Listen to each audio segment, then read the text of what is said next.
A'udzu billahi minasyaitonir rajim. Bismillahirrahmanirrahim. Ang babasahin natin ay ang Biblia at ang Quran. Mag-aaral po tayo tungkol sa mga katuruan na nakasulat sa Biblia at nakasulat sa banal na Quran. Tingnan natin at pag-aralan natin kung kaninong mga katuruan ang ating paniniwalaan. Katuruan ba na galing sa Diyos o katuruan na galing sa mga tao? Ang Quran ay maliwanag na ang mga nakasulat dito ay walang salita ang Propeta Muhammad sallallahu alaihi wasallam. Datapwat, mayroong salita dito na gustong ipasalita sa Propeta Muhammad. May mga kautusan dito, katulad ng sinasabi ng Allah na kapag sinabi niyang kul, ay inuutosan niya ang Propeta Muhammad sallallahu alaihi wasallam. Samantala sa Biblia, ay wala rito tayong makikita o mababasa na sinabi ng Diyos kay Pablo o kaya sinabi ng Diyos kay Mateo, kay Marcos, kay Lucas, kay Juan, kay Pedro. Wala po tayong mababasang ganon. Ang mababasa natin ay sila mismo ang sumulat nito at sila mismo ang nagkukwento nito na di umano ay yun yung sinabi ng Diyos, yun yung sinabi ni Jesus, yun yung sinabi ng mga ikinukwento nila. Kaya tayo po ay dapat na magising at maging matalino sa pagpili ng mga kautusan na ito ay galing mismo sa ating tagapaglikha. Kaya magbubukas tayo at mag-aaral tayo sa ganitong mga pag-aaral.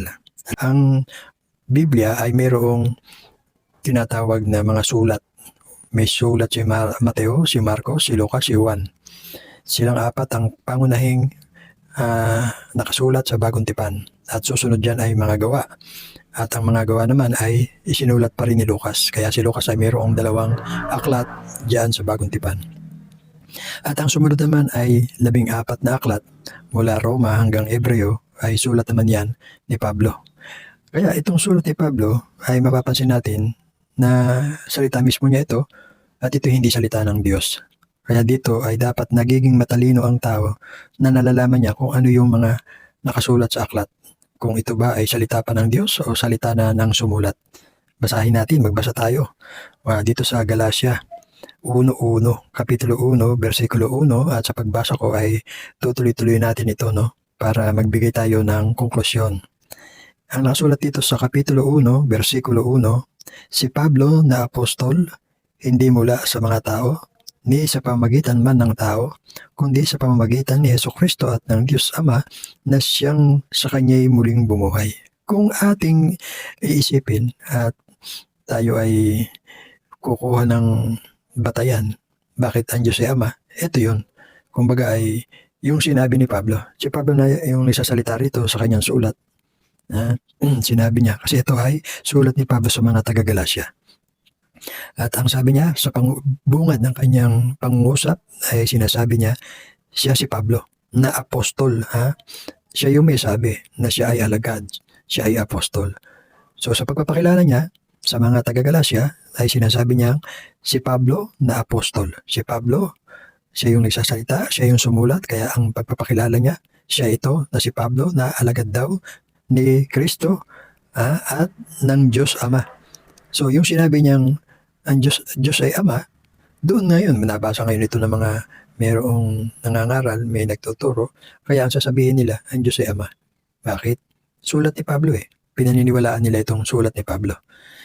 Ito yung niyakap nilang paniniwala at kanilang ipinaninindigan na ang batayan nila ay itong nangangaral na ito na si Pablo.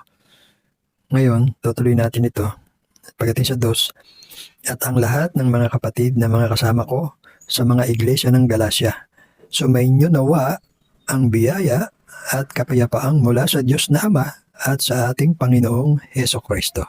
So maliwanag na sa pambungad ng kanyang pangungusap at sa kanyang sulat sa mga taga-Galacia ay meron pa siyang panalangin. Sumainyo nawa ang biyaya at kapayapaang mula sa Diyos na Ama at sa ating Panginoong Hesukristo. Kaya kung pag-aaralan nyo ang mga salita ni Pablo, ay sasabihin ninyo na si Jesus ay isang Panginoon at yung Diyos Ama. Tutuloy natin ang basa sa 4, na siyang nagbigay sa kanyang sarili dahil sa ating mga kasalanan.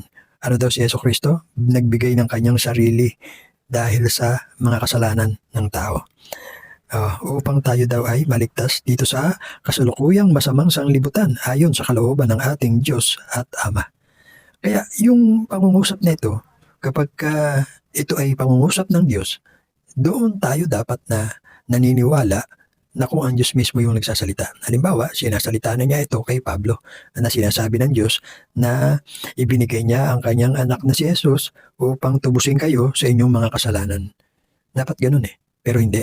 Ito ay pangungusap ni Pablo, pagtuturo niya, pangangaral niya sa mga taga-Galacia. Hindi sa atin. Hindi niya sa atin ito sinasabi. Ito ay isinulat niya para turuan ni Pablo itong mga taga-Galacia.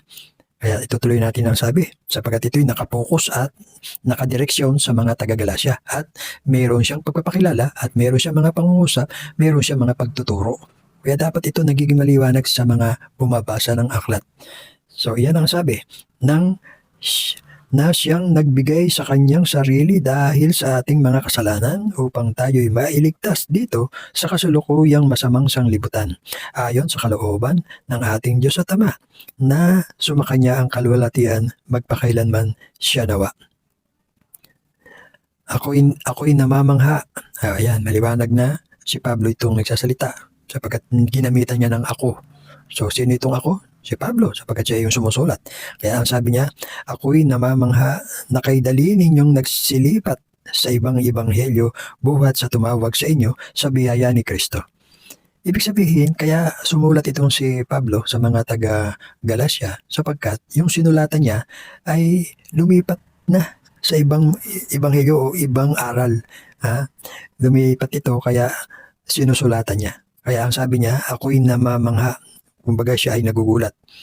Amazing. Nagugulat itong si Pablo. Dahil ako ay namamangha na kay dali ninyong nagsilipat. Madali daw na lumipat sa ibang ebanghelyo. Buhat sa tumawag sa inyo sa biyaya ni Kristo. So yung pangangaral nitong si Pablo talaga ay ginagamitan niya ng mga pananalita na yung kanyang itinuturo ay galing sa Ebanghelyo ni Kristo. Sapagkat si Jesucristo, kung ating pag-aaralan sa totoong kalagayan, si Jesucristo or si Isa alayhi wassalatu wassalam, siya ay isang sugo at isang propeta, kaya mayroon ding mensaheng tinanggap itong si Jesus. Sapagkat ang lahat ng mga sugo at mga propeta, tumatanggap sila ng mga kautusan, kaya nga tinatawag silang sugo dahil may iniuutos ang Diyos sa kanila. At yung mga iniuutos na yon ay nagiging aklat, kasulatan. Katulad itong Biblia na tinatawag, itong Biblia ay kasulatan, tinatawag nila at ipinakikilala nila na ito daw ay salita ng Diyos. Tatapot, pag pinag-aaralan natin, ay hahanapin natin dito yung sinasabi nila na salita ng Diyos. Hindi katulad sa Quran na ito ay purong sinalita ng Diyos sa Propeta Muhammad sallallahu alaihi wasallam. Kaya yung sugo ay may tinatanggap na mensahe mula sa Diyos. Kaya itong ating binabasa ay pangangaral ito ni Pablo. Itutuloy natin. Kaya yung nililiwanag lang natin dito, yung sinasabi ni Pablo na ebanghelyo. Ibang ebanghelyo. Ibig sabihin yung ebanghelyo ni Jesucristo, yung kanyang itinuturo, pero yung tinanggap daw ng mga taga-Galacia ay hindi yung ebanghelyo daw ni Kristo. Kaya sabi niya ay nagsilipat sila sa ibang ebanghelyo. Tutuloy natin ang pagbasa. Nang ito'y hindi ibang ebanghelyo, kundi mayroong ilan na sa inyo'y nagsisiligalig at nangag-iibig na pasamain ang ebanghelyo ni Kristo. Yan po yun, yung katulad niya, halimbawa, mayroong Quran, mayroong Biblia. Yung Quran ay salita na sinalita ng Diyos sa Propeta Muhammad at si Propeta Muhammad ay tinatawag na sugo, kaya meron siyang ebanghelyo na ito ang ebanghelyo niya ay ang Quran. Yun yung kapahayagan o revelasyon. Ngayon, ito naman sinasabi ni Pablo dito, yun daw kasulatan na ibinigay kay Kristo na ebanghelyo ay may sumisira. May sumisira doon. Kumbaga ay mayroong ibang katuruan na itinuturo kaysa katuruan na sinabi daw sa kasulatan ni Kristo. So parang kontradiksyon, ganyan. Pangungontra. Ito yung kinukontra. Ngayon, ang tanong natin dito ay kung yung ebanghelyo ni Kristo na itinuturo ni Pablo meron ba tayong mababasa? O siya lang ang nakakabasa? O siya lang ang may kaalaman dito? Nasaan na yun? Bakit ang ating ginagamit o bakit ang inyong ginagamit ay salita na ni Pablo at hindi yung salita ni Kristo, na ito yung ebanghelyo ni Kristo? So iyan yung hinahanap natin dito. At ito yung nililiwanag natin. Kaya ang sabi sa kanyang pagtuturo, tatandaan natin, ito pagdating sa 8, sabi ni Pablo, o tutuloy natin hanggang 8. Basahin ko uli muna sa inyo yung nasa 7, na ito'y hindi ibang ebanghelyo. Tandaan natin, ang nagsasalita rito ay si Pablo, at ito ay pangangaral niya. Na ito'y hindi ibang ebanghelyo, kundi mayroong ilan na sa inyo'y nagsisiligalig at nangag-iibig na pasamain ang ebanghelyo ni Kristo. Datapwat kahimat kami, o isang anghel na mula sa langit ang mangaral sa inyo ng anumang ebanghelyo na iba sa aming ipinangaral sa inyo ay matakwil. So ano po ang pagtuturo nitong si Pablo? Ano ang kanyang sinasabi sa 8? Datapwat kahit kami. Ibig sabihin, kahit daw si Pablo, kahit na yung mga alagad ang magturo o anghel pa siya na mula daw sa langit ang mangaral sa kanila dito sa mga taga-Galasya, anumang ebanghelyo na iba. Ibig sabihin kung mayroon darating na mga katuruan pa, pero yung katuruan niya ay iba. Ibig sabihin, hindi yun yung itinuro ni Pablo, hindi yun yung itinuro nila. Sapagkat ito ay pangungusap ni Pablo. Ay kung iba rin lang ang iyong ituturo, matakwil. Ano ibig sabihin ng matakwil? Huwag paniwalaan, huwag sundin, huwag tanggapin, baliwalain, itakwil, ilayuan, huwag paniwalaan. So iyan yung itinuturo ni Pablo. So maliwanag dito na itong sulat niyang ito mula 1 hanggang dito pa sa 8 na ito ay maliwanag na ito'y salita ni Pablo at hindi salita ng Diyos. Kaya itutuloy pa natin ang pagbasa at upang maging maliwanag sa atin na itong nakasulat dito ay hindi totoo na sinasabi nilang mahiwaga. Hindi yan totoong mahiwaga, hindi yan mahirap unawain. Hindi yan sabi nila ay hindi daw mauunawaan na ng tao dahil nasa lihim daw, nakalihim daw sa hiwaga. Dahil hindi mo daw maunawaan kung hindi ka sugo ng Diyos. Ano yun? Ba't hindi mo maunawaan? Bakit hindi maintindihan? Sapagkat kung hindi mo alam yung nagsasalita at sumulat, ay talagang hindi mo maunawaan. Kung sinabi mo agad na ito salita ng Diyos, isipin mo na ang Diyos ang nagsasalita, talagang maguguluhan ka. Dahil paanong sinabi ng Diyos ito? Ang Diyos ba ang nakikipag-usap ng ganito? Halimbawa, sinabi niya, basahin natin yung 8 uli. Halimbawa, kung iniisip mo na ito'y salita ng Diyos, datapwat kahimat kami, o isang anghel.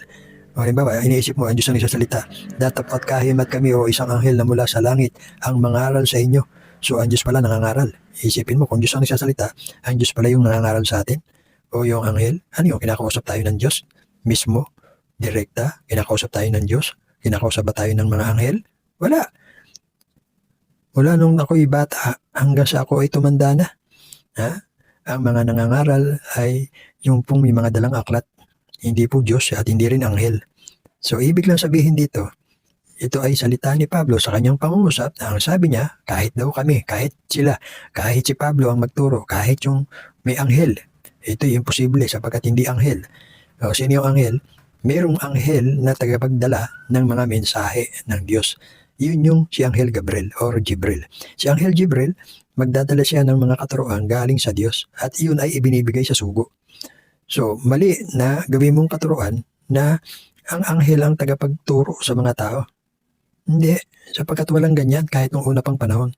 Nung una pang panahon, kumausap kay Jesus ay anghel, kumausap kay Virgin Mary ay anghel, kumausap kay Abraham, kay Adan, kay Moses, kay David, kay Hezekiah, lahat ng mga nagiging sugo, mga propeta, ay si Anghel Gabriel ang kumakausap at ito ay dahil sa pangungusap ng Diyos ang kanyang dala. Dahil yung Diyos na tagapaglikha na nagpapadala ng mga sugo at mga propeta ay siya yung nagbibigay ng mga salita, mga pangungusap para sa isang sugo na mangangaral sa mga tao na maggagabay sa mga tao. Kaya kung itong si Pablo ang maggagabay sa atin, dapat ay nagiging maliwanag sa atin na siya ay kinausap ng Diyos sa pamamagitan ni Anghel Jibril.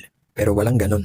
Walang ganon dito sa Biblia Walang ganong mga pagpapaliwanag sapagkat hindi naman siya isinugo ng Diyos. Kaya itong pangangaral niya na ito ay dahil ito sa pagsisikap niya na maiba o may dala siyang katuroang iba, kakaiba, hindi yung dating mga katuruan na itinuro ni Kristo. Kaya kung pag-aaralan natin itong kasaysayan ni Pablo at ni Kristo, sila ay magkaiba sa mga katuruan. At yan ay matutuklasan natin yan sa patuloy ninyong pagsubaybay sa ating mga pag-aaral. Kaya itong ating pag-aaral muna ay sumusungkit lamang tayo dito ng mga nakasulat. So itong pag-aaralan muna natin ay buong Galacia ito. Kaya ito lang po yung ating pag-aaralan muna. At ito ay 14 na aklat ni Pablo. Kaya ito po ay ating pag-aaralan lahat. Pero dito lang po muna tayo sa mga isinulat ni Pablo sa mga taga Galacia.